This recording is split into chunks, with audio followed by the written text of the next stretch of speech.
నమస్తే, welcome to Bharati's kitchen. అన్నా చెల్లెళ్ళ అనుబంధానికి గుర్తుగా రక్షాబంధన్ రాఖీ పండుగను మనం జరుపుకుంటాం. ఈరోజు మన భారతీస్ కిచెన్లో రాఖీ స్పెషల్గా బెల్లంతో గవ్వలు చేయబోతున్నాం. బెల్లం గవ్వలకు కావాల్సిన పదార్థాలు: మైదా పిండి 1 కప్పు, పావు కప్పు సూజీ, బెల్లం, ఇలాచీ పౌడరు, పాలు, వేయించడానికి తగినంత నూనె.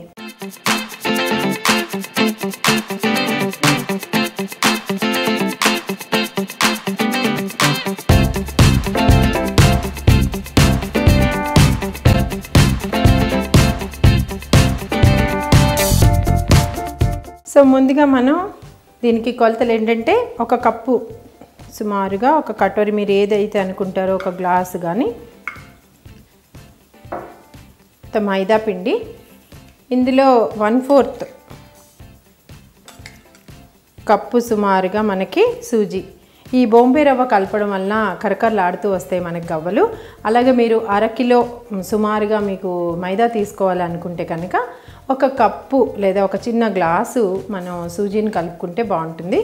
అయితే ఈ గవ్వలు స్వీట్ అంటున్నాం కాబట్టి ఈ రెండింటిని పూర్తిగా కలుపుకున్నాక ఇందులో మనం కొద్దిగా వేయించడానికి ముందుగానే ఆ బాణల్లో కొద్దిగా నూనె తీసుకుని వేడి చేసుకుని ఆ నూనెను కనుక ఈ మైదా సూజీ కలిపే మిశ్రమంలో వేస్తే మనకి గవ్వలు కరకరలాడుతూ వస్తాయి, తాజాగా ఉంటాయి. కాబట్టి మనం కొద్దిగా ఆల్రెడీ మన ముగ్గులో నూనెని వేడి చేస్తున్నాము. అలాగే దీన్ని నీటితో కలపచ్చు, లేదా రుచిగా ఉండాలి, మరింత బాగుండాలి, కమ్మగా ఉండాలి, నోట్లో వేసుకుంటే కరిగిపోవాలి అనుకుంటాం కాబట్టి 1 కప్పు సుమారుగా పాలు, అంటే ఇది ఎలా కలపడానికి మనకి బైండింగ్ అవసరమైనంత సుమారుగా చూసుకుని 1 కప్పు పాలని, కొద్దిగా గోరువెచ్చగా ఉండాలి ఈ పాలు, అలా పాలను కూడా మనం రెడీ చేసి ఉంచుకున్నాం. ఇక్కడ మనకి నూనెని చెయ్యి పట్టినంత వేడిలో ఈ నూనెని వేడి చేసాము. ఈ వేడి నూనెని 1 స్పూను సుమారు, మరీ ఆయిల్ ఎక్కువైతే మనకి పిండి వంట చేసుకునేటప్పుడు కొంచెం దాహంగా అనిపిస్తుంది పిండి వంట తిన్నప్పుడు మనకి. అందుకని సుమారుగా 1 స్పూన్ వరకు ఆ క్రిస్పీనెస్ కోసం మనం ఈ నూనెని వేసుకుని పూర్తిగా మైదాని కలుపుతాం. అలాగే మనం ఇప్పుడు కలుపుకుంటున్నాం. సో ఇలా కలిపిన తర్వాత మనకి సుమారుగా ఇది మనకి చపాతీ పిండిలాగా ఆ కన్సిస్టెన్సీలో ఉండాలి. సో కాబట్టి కొద్దిగా పాలు వేసుకుంటూ దీనిని మనం కలుపుకోవాలి.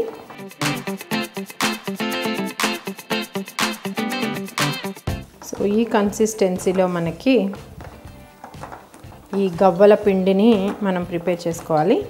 చూస్తున్నారు కదా వ్యూయర్స్, మనకి ఇలా ఒక ముద్దలాగా, మరీ పలుచగా కాకుండా మనకి ఆల్మోస్ట్ చపాతీ పిండి కన్సిస్టెన్సీలో మనం దీన్ని ప్రిపేర్ చేసుకోవాలి. సో చూస్తున్నారు కదా వ్యూయర్స్, మనకి ఈ కన్సిస్టెన్సీలో మనం ముద్దగా మైదా సూజీ కొంచెం పాలతో కలుపుకుని ఇది పక్కన పెట్టుకుని మూత పెట్టుకోవాలి. ఇది ఒక 10 నిమిషాలు నానడానికి టైం పడుతుంది. ఈ 10 నిమిషాల్లో మనం బెల్లం పాకం పట్టడం కూడా మనం మొదలు పెట్టేసుకుందాం. సో బెల్లం పాకం పట్టడానికి కూడా టైం పడుతుంది కాబట్టి స్టెప్ 2 ఏంటంటే బెల్లం పాకం. సో స్టెప్ 2 అనుకున్నాం, ఇదేంటంటే బెల్లం పాకం. 1 కప్పు సుమారు మనకి చిన్నగా ముక్కలుగా తరిగిన లేదా దంచిన బెల్లం తీసుకుందాం. ఈ బెల్లంలో సుమారుగా 1 కప్పు నుంచి 1.5 కప్పు వరకు, ఎందుకంటే మనకి కొంచెం ముదురు పాకం వస్తే బాగుంటుంది కాబట్టి బెల్లం కరిగే వరకు నీళ్లు పోసుకుని ఈ బెల్లాన్ని కరిగించుకుందాం. అయితే ఈ బెల్లం కరిగి పాకం వచ్చేయడానికి మనకు కొంచెం టైం పడుతుంది. ఈ 10 నిమిషాల్లో మనం ముందుగా నానబెట్టి ఉంచుకున్న మన గవ్వల పిండి ఏదైతే ఉందో దానిని చక్కగా మనం చేతితోటి ఇలా కణికిల్లాగా చేసుకుని చిన్న ఉండల కింద చేసుకోవాలి. మనం ఈ గవ్వల ప్రిపరేషన్కి గవ్వల బల్ల ఉంటుంది.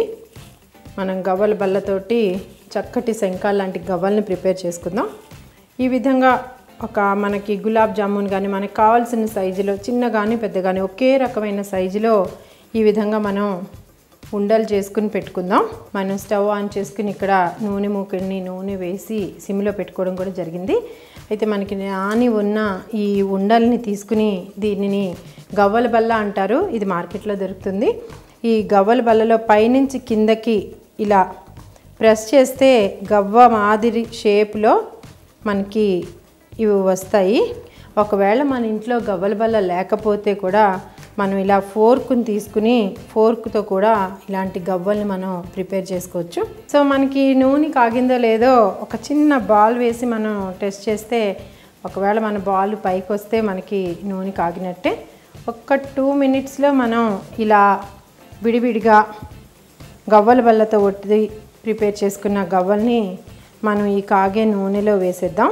ఇటువైపు మనం సైమల్టేనియస్గా బెల్లం కూడా చక్కగా పాకం రావడానికి సిద్ధంగా బుడగలేస్తూ ఉడుకుతుంది. సో ఈ విధంగా మనకి నూనె కాగింది కాబట్టి ఒక బ్యాచ్లోనే మొత్తం గవ్వల్ని వేసి గోల్డెన్ బ్రౌన్ వచ్చేలాగా వేయించుకుని తీసి పక్కన పెట్టేసుకుందాం.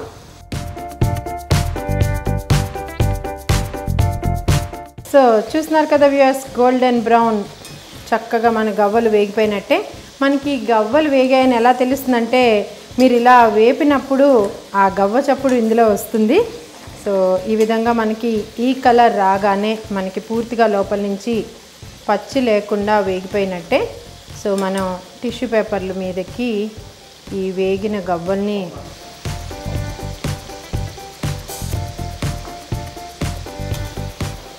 తీసేసుకుందాం. ఈ మొమెంట్లో మనం స్టవ్ ఆఫ్ చేసేసుకోవచ్చు. ఆ నూనె వేడికి మిగిలిన గవ్వలు కూడా చక్కగా వేగిపోతాయి.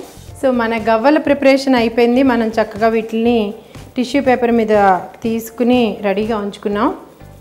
సో ఇప్పుడు మనకి పాకం అనేది ఏ కన్సిస్టెన్సీలో తెలుస్తుందంటే ఇలా బబుల్స్గా వచ్చిన ఈ పాకాన్ని మనం ఇలా ఒక చిన్న గిన్నెలోకి నీళ్లు పోసుకుని ఈ పాకాన్ని ఎందుకు వదిలితే ఇలా దగ్గరగా వస్తున్నట్టు మనకు అనిపిస్తే ఇది బెల్లం పాకం వచ్చినట్టే. సో మనకి బెల్లం పాకం వచ్చేసింది కాబట్టి కొంచెం ఇలాచీ మిరియాలు దంచి ఉంచిన పొడిని కొంచెం పైన వేసుకుని మనకి పాకం దగ్గర పడిపోయింది కాబట్టి మనం స్టవ్ ఆఫ్ చేసుకుని ముందుగా ఇలా వేయించి ఉంచుకున్న గవ్వల్ని ఒక్కొక్కటిగా మనం పాకంలోకి వేసేద్దాం.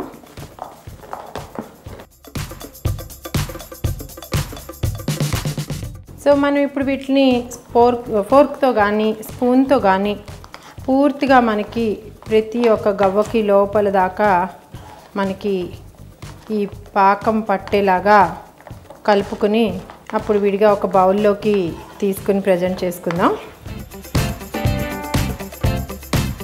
సో చూస్తున్నారు కదా వ్యూయర్స్, రాఖీ సందర్భంగా నోరూరించే గవ్వలు మన కిచెన్లో. సో ఈ రెసిపీ మీకు నచ్చిందని, చాలా ఈజీగా మీరు కూడా తయారు చేసుకుంటారని అనుకుంటున్నాను. మరి వచ్చే ఎపిసోడ్లో మరో కొత్త వంటకంతో మళ్ళీ మీ ముందు ఉంటాను. అంతవరకు సెలవు, నమస్తే.